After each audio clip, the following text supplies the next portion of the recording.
अस्सलाम वालेकुम बच्चों, क्या हाल चाल है। अच्छा बेटा, आज के लेक्चर में हम लोग कंटिन्यू करेंगे अपने कल वाले आर्टिकल को। आपको याद है कल हम लोगों ने स्पीड ऑफ साउंड का एक फार्मूला ड्राइव किया था। यहाँ से हम लोगों ने स्टार्ट किया था।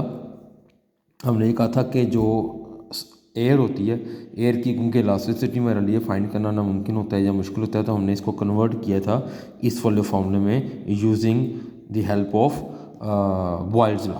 आपको याद है हमने को कल काफ़ी लंबी सारी डेरिवेशन के बाद ये प्रूफ किया था कि जो मॉडुलस ऑफ इलास्टिसिटी है एयर के केस में वो एयर प्रेशर के इक्वल है। तो हमने इस वाले फॉर्मूले में ई की जगह पे पी को पुट किया, तो हमने उससे स्पीड ऑफ साउंड की वैल्यू निकाली।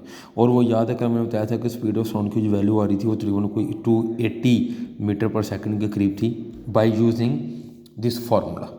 लेकिन जब एक्चुअल इसको मेजर किया गया था स्पीड ऑफ साउंड को, दैट वाज 332 मीटर पर सेकंड। ये वैसे मुख्तलिफ बुक्स में मुख्तलिफ है, मुख्तलिफ लिटरेचर में बाज़ जगह 332 भी आता है, बाज़ जगह 336 आता है, 334 आता है, 330 भी आता है। तो राउंड अबाउट ये 330 334 के दरमियान है।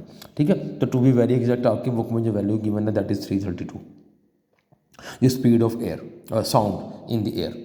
ठीक है, अब मसला यह है कि जो एरर आ रहा है 280 और 332 तकरीबन को 50 मीटर पर सेकंड का एरर आ रहा है ऑलमोस्ट। ये एरर क्यों आ रहा है, इसकी कोई ना कोई रीज़न होगी। अब ये रीज़न न्यूटन को समझ नहीं आ रही थी। ठीक है, इस रीज़न को तलाश करने के लिए एक और साइंटिस्ट ने, लेप्लास जिनका नाम था, उन्होंने कुछ एफर्ट की। उन्होंने सोचना शुरू किया कि ये इतना एरर किस चीज़ का आ रहा है। फिर उनके जहन में एक बात आई जो उन्होंने आगे उसको यूज़ करके करेक्ट करके तो हमें सही वाला फॉर्मूला दिया।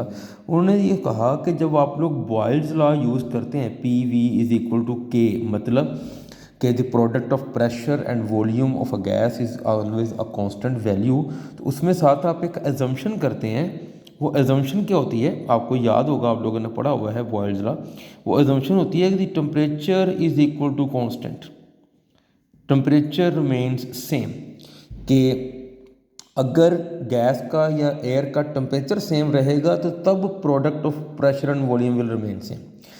तो लेप्लास ने कहा कि जो एजम्पशन हम कर रहे हैं this assumption is not correct.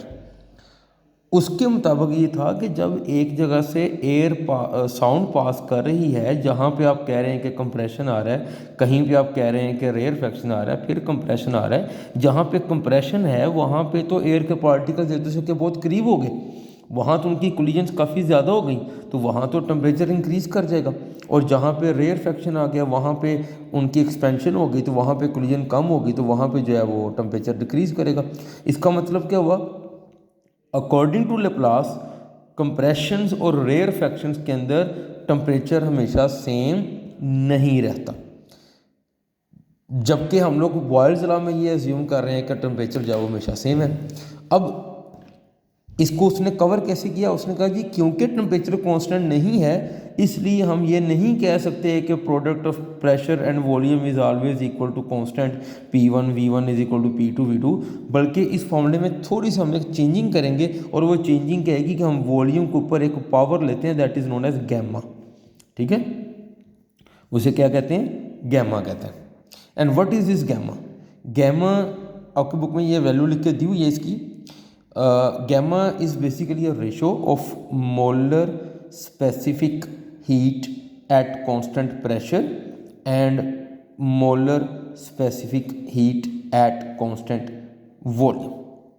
ठीक है जी, गैस की ये जो दो हीट की वैल्यूज़ हैं इन दोनों की रेशो को हम गैमा कहते हैं। अब आप सोचेंगे कि what is molar specific heat.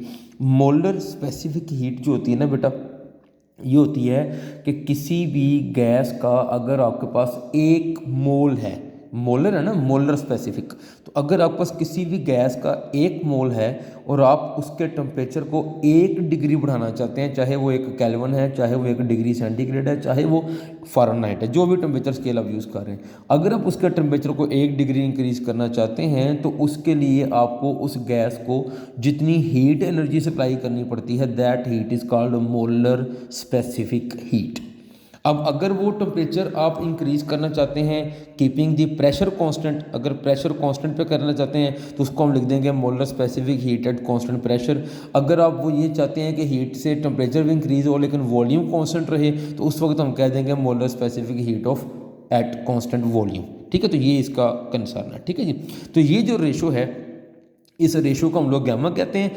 और अब आपका जो फॉर्मूला है वो ये तब्दील हो गया। अब इस फॉर्मूले से अल्टीमेटली क्या फ़र्क पड़ेगा, वो 2 मिनट की डेरिवेशन है, वो आपको मैं करवाता हूँ।